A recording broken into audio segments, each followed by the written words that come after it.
On the morning of February the 14th, 1879, in a small farming hamlet of Schoharie County, New York, three neighbors forced open the frozen door of a single-story clapboard house and found something that three separate physicians, two county coroners, and one professor of medicine from Albany would spend the rest of their lives refusing to explain. A woman of 26 years had been reduced from the shoulders downward to a fine gray ash that held the exact shape of her body against the floorboards. Her head, her left forearm, and one stockinged foot remained entirely untouched. The chair in which she had been sitting was barely scorched.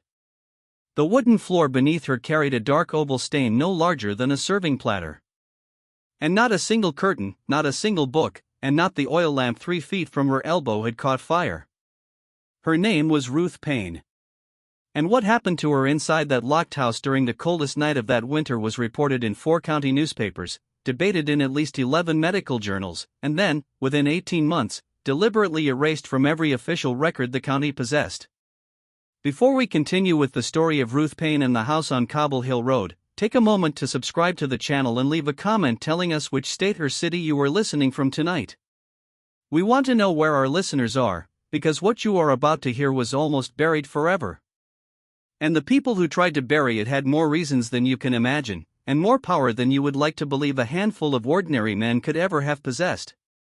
To understand what happened to Ruth Paine, you first have to understand the place she lived in. Because the place itself is a kind of character in this story, and without it, nothing that followed would make any sense at all. Schoharie County in the late 1870s was a patchwork of Dutch stone houses and Yankee clapboard farms tucked into the folded hills west of Albany. A country of long valleys and short tempers, where German Palatine families who had arrived 150 years earlier still spoke a Ruffalo dialect at home, and English only in church and at the market.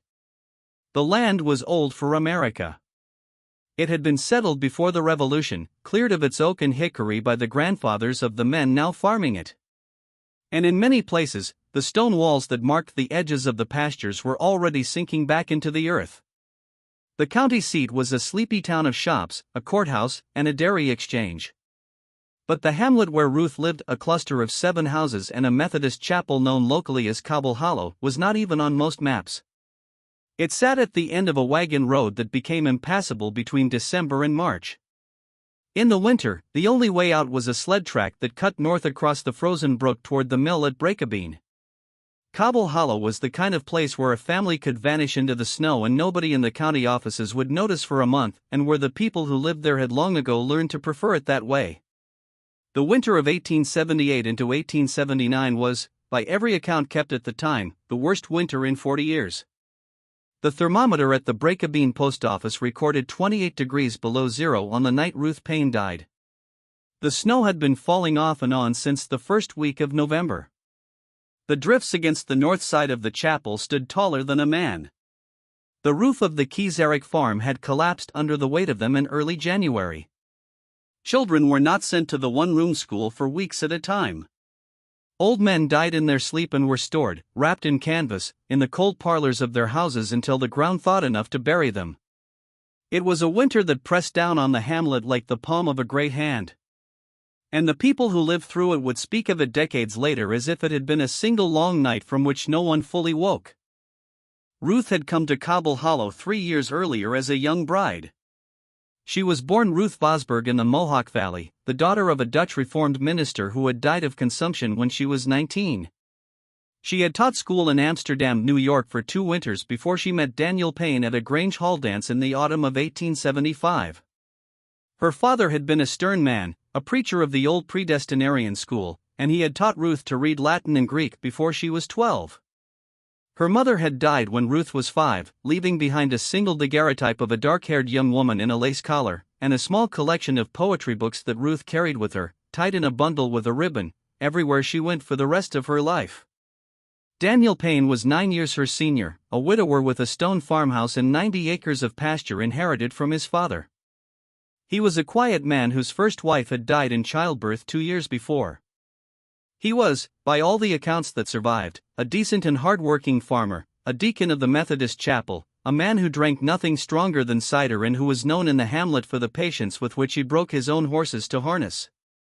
Ruth accepted his proposal within 4 months of meeting him. She moved her few trunks of books and linens into the Payne farmhouse in the spring of 1876. Those who knew her in Cobble Hollow described her in the same careful phrases that farming communities reserve for women they cannot quite place. She was too educated for a farmer's wife, they said. She read books late into the night by the kitchen lamp, and the yellow light of that lamp could be seen from the road until 2 and 3 in the morning, a small, steady square against the enormous darkness of the surrounding hills. She kept a journal in a cedar box beside her bed. She had studied French at the Amsterdam Academy. She corresponded, through letters that traveled by mail, coach and rail, with at least 3 women in Albany and 1 in New York City whose names did not appear in any church register in the county. She was not unfriendly. She attended the chapel every Sunday morning, sitting in the third pew from the front with her gloved hands folded over a small black prayer book. She sang in a thin, surprisingly sweet soprano that carried over the deeper voices of the farmers around her. She brought preserves to the sick. She taught the small Cobble Hollow Sunday school class of 7 children, and the children, by the account of one woman who had been among them and who lived until 1937, adored her with a peculiar fierce loyalty that rural children reserve for any adult who treats them as if they might one day be interesting. But she was not, the neighbors would later tell the coroner, quite one of them. There was a stillness in her that they did not know what to do with. There was a way she had of looking at a conversation from a little distance, as if she were listening for something underneath the words, that made the older women of the hamlet uneasy without them being able to say why. And there was something else. Something that only 2 of her neighbors would say out loud, and only after a great deal of hesitation, and only after the doctor from Albany had sat across from them at their own kitchen tables and asked the same quiet, patient questions 3 and 4 times over. In the last 6 months of her life, Ruth Payne had changed. She had grown thinner. Her cheekbones, which had always been prominent, had become sharper. There were dark hollows beneath her eyes that had not been there the previous summer. She had stopped wearing her wedding bonnet to church, replacing it with a plain black shawl drawn up over her head in the manner of a much older woman. She had been seen twice walking alone along the frozen brook at dusk in weather that no sensible woman should have been walking in, her arms wrapped tight around her body and her breath trailing white behind her in the cold air. And on 3 separate occasions, the woman who lived in the nearest house, a widow of 62 years who had buried 2 husbands and raised 5 sons, and who did not, by her own description, miss very much of what went on in the hamlet, had heard raised voices coming from the Payne farmhouse in the hours after midnight. Ruth's voice, the widow said, and Daniel's voice, and sometimes a third voice, a man's voice, that the widow did not at first recognize. The widow had, on each of those 3 occasions, stood at her own bedroom window in her nightgown and looked out across the snowy yard toward the Payne house. She had seen, on each occasion, a single square of yellow light burning in the kitchen window. And she had seen, on each occasion, shadows moving across that light in a way that she would later describe as resembling a slow and terrible dance. And she had gone back to bed each time and pulled the quilt up around her shoulders and pretended, each time, that she had not heard anything at all. Because a widow of 62 in a hamlet of 7 houses does not interfere with what happens in another woman's kitchen in the middle of the night, even when the sounds coming through the winter air are sounds she does not want to hear. She would regret that silence. She would later tell Dr. Ten Eyck on the back porch of her own house on a July afternoon, for every remaining day of her life. But regret, she would add in the same breath, was a poor kind of penance. And the Lord would judge her for what she had not done, the same as he would judge the others for what they had. The morning of the 14th of February began for Daniel Payne at 4:15, when the cold woke him in the upstairs bedroom and he discovered that his wife was not in the bed beside him. This, by itself, was not unusual. Ruth had been sleeping poorly for weeks, and she had taken recently to going downstairs in the small hours of the night to sit by the kitchen stove and read. Daniel dressed in the dark, pulling on wool trousers over his long drawers, lacing the heavy boots he wore against the cold of the farmhouse floors. He came down the narrow staircase with a kerosene lantern held out in front of him. The house was entirely silent. The parlor, as he passed through it, was dark and still, the sheet-covered furniture looming like pale, crouching animals in the lantern light. The kitchen door, at the far end of the parlor, was closed. Daniel later swore, under 3 separate examinations by 3 separate officials, that when he opened that kitchen door, the room beyond was cold. Not merely cool, as a farmhouse kitchen often was in the hours before dawn, but bitterly cold. The cold of a room in which no fire had burned for hours. The stove, a heavy cast-iron Union box stove with nickel-plated trim that Daniel had bought at the county fair in 1876, had gone out sometime in the night.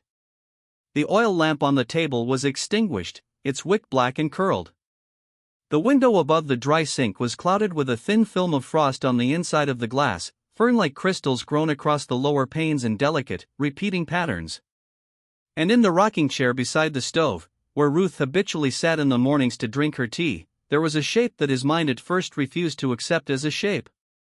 He said that he stood in the doorway for a long time, he did not know how long, holding the lantern he had brought down with him, before he understood what he was looking at.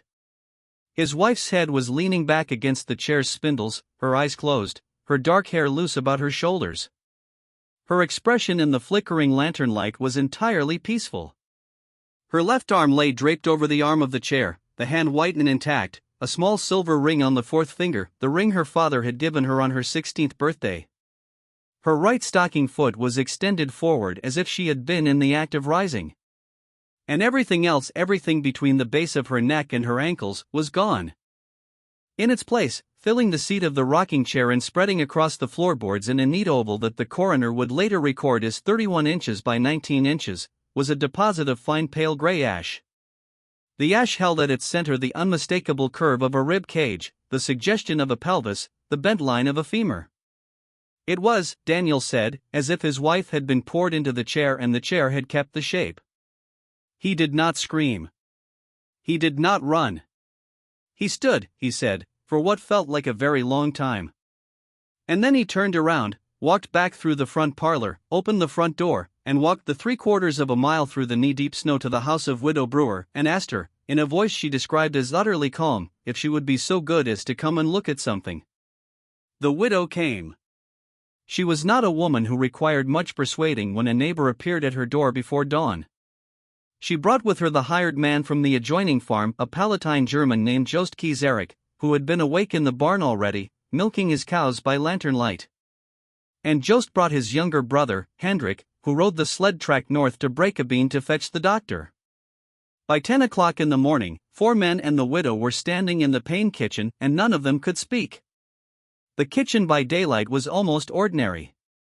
It was a square room, perhaps 14 feet on a side, with a plank floor worn smooth by 3 generations of Payne feet, a large pine table in the center, a dry sink against the east wall, a cupboard against the north wall containing the household's modest collection of dishes, and the cast-iron stove against the south wall, its belly still cold, its door closed, the small brass draft lever at its base still open to the position Ruth must have set it to before she fell asleep. Above the stove, on a wooden rack, hung a row of copper pans polished to a dull shine. Beneath the window, curtained with unbleached muslin, stood the rocking chair. And in the rocking chair was what was left of Ruth Payne. Dr. Hendrik van Dusen, who had arrived from Breakabeen just after 9 o'clock, was a country physician of 54 years, a graduate of the Fairfield Medical College in central New York, a man who had delivered perhaps 400 babies, set perhaps 1,000 broken bones, and signed perhaps 600 death certificates in his career. He had seen, he believed, every way that a human being could die in Schoharie County. He had not seen this. The stove, he would note in his report that afternoon in careful pencil, was stone cold to the touch. He laid his hand on the top of it for a full minute to be certain. The floor around the oval of ash was unburned. The wooden arms of the rocking chair were scorched only where they would have been in contact with the body, and the scorching was shallow, not more than 1/8 of an inch deep, as if someone had passed a hot iron lightly over the wood and then taken it away. The curtain at the window 2 feet from the chair was intact. A stack of kindling in the wood box beside the stove 3 feet from the chair was intact. A folded copy of the previous week's Schoharie Republican on the table 4 feet from the chair was intact, and the doctor was able to read the headline about a proposed extension of the railroad to Combustion without turning the paper over. And Ruth Payne's head, hair, face, and eyelashes were, the doctor wrote in the careful hand of a man trying very hard not to commit himself to any conclusion he could not defend, perfectly preserved. As if she had fallen asleep in her chair and never woken up. There was no grimace of pain. There was no soot on her cheeks. The small silver cross she wore on a chain around her neck had fallen back into the neckline of her nightdress, what was left of it, and the chain was intact and bright. The temperature required to reduce a human torso to calcined ash is not a matter of medical opinion. It is a matter of physics. A cremation furnace in the year 1879 operated at a minimum of 1400 degrees Fahrenheit and required between 2 and 3 hours of sustained directed heat to reduce a body to the condition in which Ruth Paine had been found. No fire of that intensity could have burned within 3 feet of unscorched wood. No fire of that duration could have left her face and hair untouched. And no fire known to medical science in the winter of 1879 could have confined itself so precisely to the soft tissue of a single human trunk. The doctor closed his notebook. The widow crossed herself in the Catholic manner, although she was a lifelong Methodist, and only afterwards realized that she had done it. Jost Kieserick, who had fought at Gettysburg as a boy of 19 and had seen men burned in the aftermath of that battle, walked outside into the snow and was sick against the side of the barn. When he came back inside, his face was gray, and he did not meet anyone's eye. There was a discussion that afternoon among the men in the kitchen. Dr. Van Dusen wanted to send for the county sheriff. Jost Kieserick, whose English was rough but whose judgment was sound, agreed. Daniel Paine, sitting on a stool in the corner of the kitchen with his hands folded between his knees and his eyes fixed on the floor, said quietly that he did not want his wife's body, what was left of her, to become a public spectacle. He said she had been a modest woman. He said she would not have wanted to be stared at. He said, in the same quiet voice, that he believed the affliction that had taken her was an affliction of a nature, a medical accident of a rare and terrible kind, and that the proper authority to consult was not the sheriff, but the coroner, and that the coroner could make his determination without the presence of curious neighbors. Dr. Van Dusen, who had watched Daniel closely through this speech, later wrote in a private letter to a colleague in Utica that he had never, in 30 years of country practice, seen a recently widowed man speak about his wife's remains with such precise and premeditated calm. And that if he had been a man of suspicious temperament, he might have taken that calm itself as a kind of evidence. But he was not a man of suspicious temperament. He was a tired country doctor in the middle of the hardest winter of his life, standing in a kitchen where something impossible had happened. And he did what tired country doctors in such circumstances usually do. He accepted the husband's wishes. He sent Hendrik Kieserick north again on the sled track, not for the sheriff, but for the coroner. And he sat with Daniel and the widow and Jost in the front parlor of the Paine farmhouse, with the kitchen door closed and a sheet draped over the rocking chair, until the coroner arrived late that evening, by which time the ash had begun, in the dry cold air of the kitchen, to sift very slightly through the cracks between the floorboards. The story might have ended there, filed away as a curiosity in the back pages of a county paper, if it had not been for a physician from Albany named Dr. Cornelius Ten Eyck. He read the Argus piece about the case over his breakfast coffee on the morning of the 23rd of February, and by that same evening was on the train west with a leather satchel full of instruments and an unshakable conviction that he had just been handed the case that would make his career. Dr. Ten Eyck was 44 years old, a professor of forensic medicine at the Albany Medical College, and a man whose professional ambition was matched only by his contempt for country doctors. He had, in the course of his career, published 7 papers on unusual modes of death, including a widely cited study of accidental poisonings among factory workers in Troy, and a controversial monograph on the subject of asphyxiation in infants of the urban poor. He had been waiting for more than a decade for a specimen of what the medical literature of the time referred to as preternatural human combustion.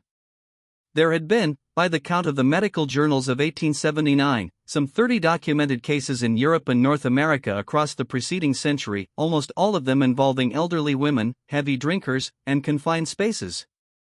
The case of the Countess Cornelia Bandy of Cesena in 1731 was the canonical reference cited in every medical textbook. Ruth Paine, at 26 years old, a teetotaler, and a woman in visibly good health only days before her death, did not fit the pattern. That for Dr. Ten Eyck was precisely the point.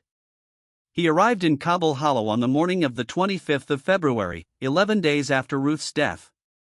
He traveled from the Breakabeen station by hired sleigh, wrapped in a bearskin robe, his satchel at his feet. And he would later describe the approach to the hamlet as the strangest visual impression of his adult life. The snow had begun again during the night. The 7 houses of Cobble Hollow stood in a rough line along the frozen brook, their dark roofs frosted white, their chimneys smoking in thin gray plumes. Beyond them the hills rose in a series of long pale folds under a sky the color of slate. There was no sound except the creak of the sleigh runners and the breath of the horse. Not a dog barked. Not a child shouted. The hamlet looked, he wrote, like an engraving from a German fairy tale, the kind in which something terrible has just happened inside one of the small, tidy houses and no one has yet noticed. He was met at the door of the Payne farmhouse by Daniel, who had not, as far as anyone in the hamlet could tell, wept once in the intervening 11 days. Daniel was a tall man, 6 feet and some inches, with the long, slightly stooped frame of a man who had spent most of his adult life bending over plows and fence rails. His hair was sandy brown, thinning at the crown, combed severely back from a high forehead. His eyes were pale blue and widely set. And they had in them, Dr. Ten Eyck noted in his first diary entry about the case, the particular flat quality of eyes that had stopped expecting anything. Daniel shook the doctor's hand, took his coat, and led him through the parlor into the kitchen without speaking a word that was not strictly necessary. The rocking chair was still there, against the west wall beneath the muslin-curtained window. The oval of ash had been swept up, placed in a sealed wooden box roughly the size of a hat box, and kept, at the county coroner's instruction, in an unheated outbuilding behind the farmhouse. The scorched floorboards had been scrubbed with lye soap, but not replaced. And the dark oval stain was still clearly visible beneath Daniel's boots. Dr. Ten Eyck set his satchel on the pine table and looked slowly around the kitchen. And as he looked, he began to notice things that the country doctor had missed and that would, in the weeks to come, unravel the entire story. He noticed first that the rocking chair was not in its natural position. It had been moved at some point before Ruth's death, perhaps 3 feet forward from the wall, into an open area of the kitchen where there was no obvious reason for anyone to have placed it. The natural position for the chair, given the layout of the room and the habitual warmth of the stove, was against the wall where it now stood. But the faint wear patterns on the floor showed that it had been dragged forward and then returned. He noticed that the cupboard directly behind the chair, a tall pine cupboard with 2 upper doors and 2 lower doors, contained in its lower compartment a set of ceramic jugs that were, when he opened the door and lifted one, far lighter than they had any right to be. Daniel, when asked what had been in them, said that they had held coal oil for the lamps, but that he had used up the supply during the long nights of the winter. Dr. Ten Eyck, who had counted the jugs and noted their combined capacity, did not say what he was thinking. He noticed that the floor beneath the rocking chair, where the scorched oval stain was not at the center of the kitchen but offset, pushed away from the stove and toward the window. He noticed that the rag rug, which had always, according to the widow Brewer's later testimony, lain under the rocking chair, had disappeared sometime in the past several months and had not been replaced. He noticed that the small pedestal table that had always stood beside the rocking chair, the table on which Ruth kept her tea and her book, was also missing. Daniel said he had broken it up for kindling. In a winter as hard as that one, no one found this remarkable. Dr. Ten Eyck made a small careful note in his pocketbook and said nothing. Over the course of the next 3 days, Dr. Ten Eyck measured every surface in the kitchen, collected samples of the ash, interviewed Daniel, the widow Brewer, Jost Kieserick, and the minister of the Methodist chapel. He rode the sled track into Breakabeen to examine the house where Ruth had grown up before her marriage. And he spent an afternoon in the small records office at the county seat examining the deed books, the tax rolls, and the marriage register for the past 10 years. What he found, and what he wrote in the unpublished notebook that survived him, was this. Ruth had, in the final month of her life, purchased from the general store in Breakabeen a total of 19 gallons of coal oil, a kerosene-based lamp fuel widely used in rural New York at the time. 19 gallons was an amount far in excess of what the Payne household could have consumed for lighting in that period. A normal farmhouse of the region, with 3 or 4 lamps in regular use, consumed perhaps 2 gallons a month in the winter. The Payne household had only 2 lamps. Daniel, when pressed, could not account for the discrepancy. He said his wife had been responsible for household purchases. He said he had not noticed. He said she had once mentioned to him a plan to varnish certain pieces of furniture in the spring. And he supposed the oil might have been intended for that. Dr. Ten Eyck, in the margin of his notebook beside this entry, wrote a single word: implausible.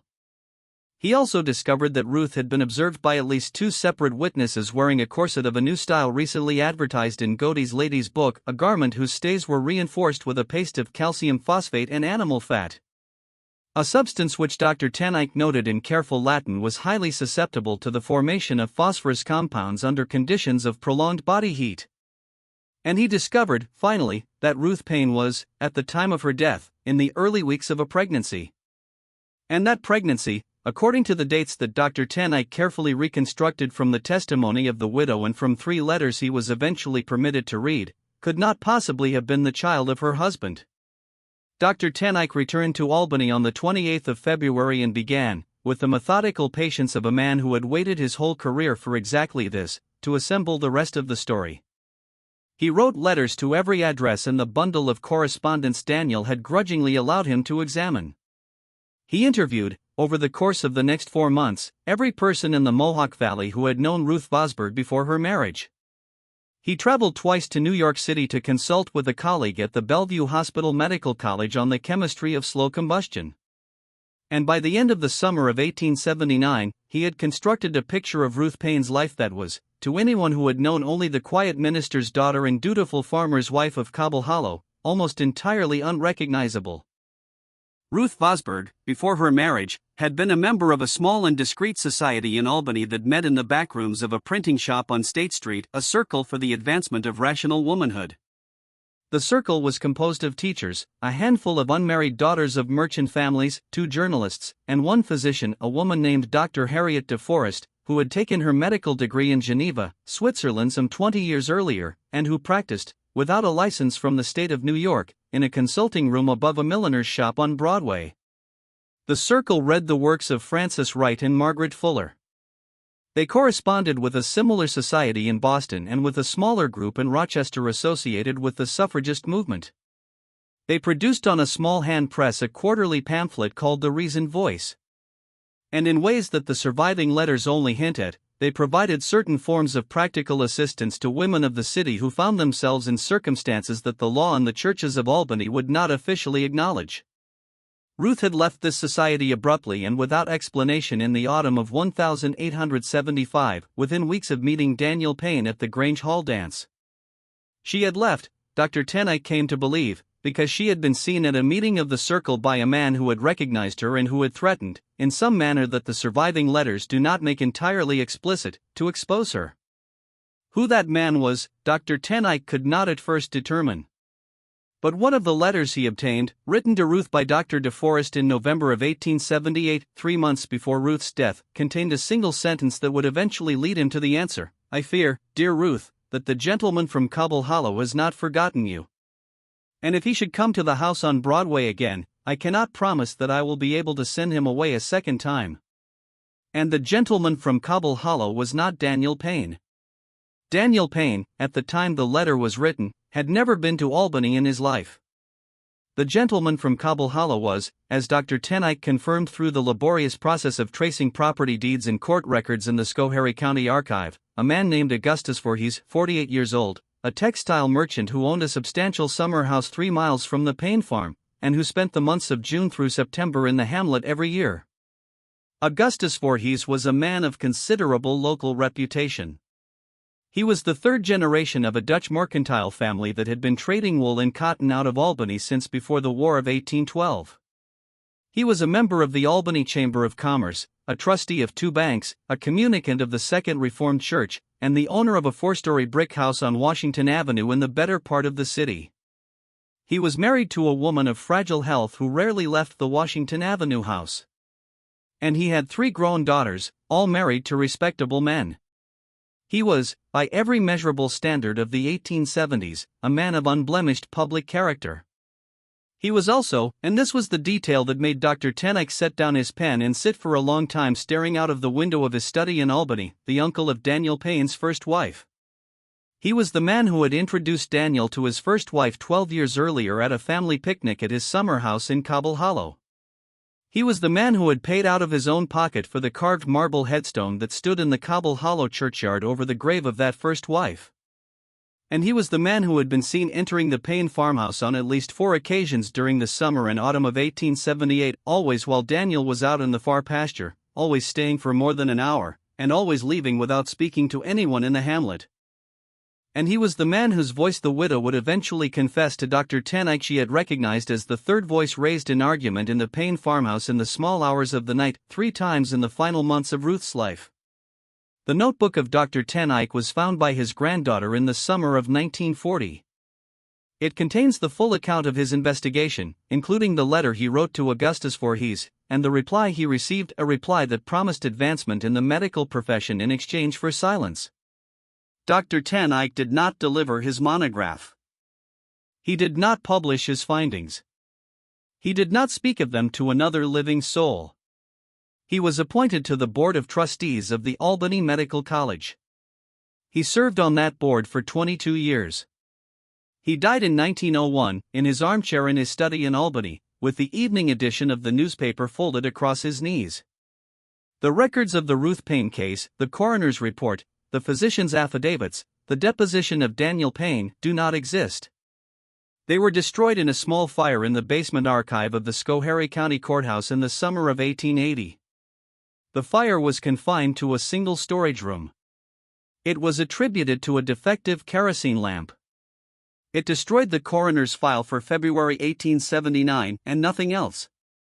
Daniel Payne sold the farm in the autumn of 1880 to a buyer who paid considerably above the market rate, a buyer represented by a law firm with offices on Washington Avenue in Albany, the same firm that had represented the Voorhees Textile Company for the previous 15 years.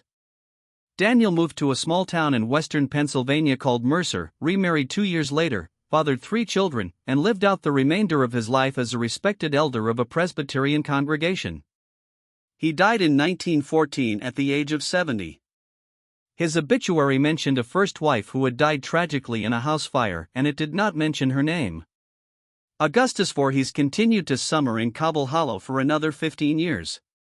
He expanded the textile company, opened a second office in Boston, and served 1 term in the New York State Senate, where his principal legislative achievement was a bill raising the penalties for the corruption of public morals. He died in 1909 at the age of 78 and is buried beneath a white marble monument in the Cobble Hollow churchyard, within sight of the smaller weathered stone that marks the grave of Ruth Payne. The inscription on his monument reads, "A merchant of integrity, a friend of virtue, a pillar of the community." The inscription on Ruth's stone, which Daniel had ordered and paid for before he sold the farm and left for Pennsylvania, reads only, "Ruth Payne, wife, 1852 to 1879. The Lord giveth and the Lord taketh away." What was done to Ruth Payne was done by at least 2 men in a locked kitchen on the coldest night of a hard winter in a hamlet at the end of a road that the snow had closed. It was done to a young woman who had once, before her marriage, belonged to a circle of other young women who had believed that the future would be different from the past and who had chosen, when she was threatened, to leave that circle and accept a quiet life in a place where no one would ever come looking for her. It was done because she was pregnant with a child that was not her husband's, and because the father of that child was a man who could not afford the fact known. It was done with a chemistry borrowed from the textile trade, with potassium nitrate and sulfur and fine charcoal packed around the body of an unconscious woman in a rocking chair. It was disguised as a wonder of science in order to ensure that the only people who might investigate it would be so dazzled by the prospect of a medical sensation that they would not think to look for a criminal. It was compounded by the quiet cooperation of a husband who had either been broken by the discovery of his wife's affair, or been promised something he wanted more than his wife, or both, and who stood in his own kitchen with his back turned while another man put his hands on her. And it was concealed, finally, by the purchase of the conscience of one ambitious physician, and by a small convenient fire in a basement archive, and by the slow, numb, patient passage of 147 years of forgetting. This mystery shows us that the most terrible things that have happened in this country have not been done by monsters from beyond the edge of the world. They have been done by ordinary men in ordinary rooms, in ordinary towns, protected by the ordinary silences of the people around them and hidden, finally, by the willingness of history to let certain names, certain places, and certain women be quietly erased from the record. Science cannot explain what happened to Ruth Payne, not because what happened to her was outside the laws of nature, but because the science of her time was used, deliberately and with great skill, to cover the tracks of what had been done to her. What do you think of this story? Do you believe everything has truly been revealed? Or do you think there are still details, still names, still letters in trunks and journals and cedar boxes waiting to be found in some attic in upstate New York? Leave your comment below, ***. If this tale has held you, subscribe to the channel. Turn on the notification bell so you never miss what we uncover next. And share this video with someone who understands that the darkest history is not the history we were taught in school, but the history that someone, somewhere, once went to very great trouble to ensure we would never hear, ***. See you in the next video.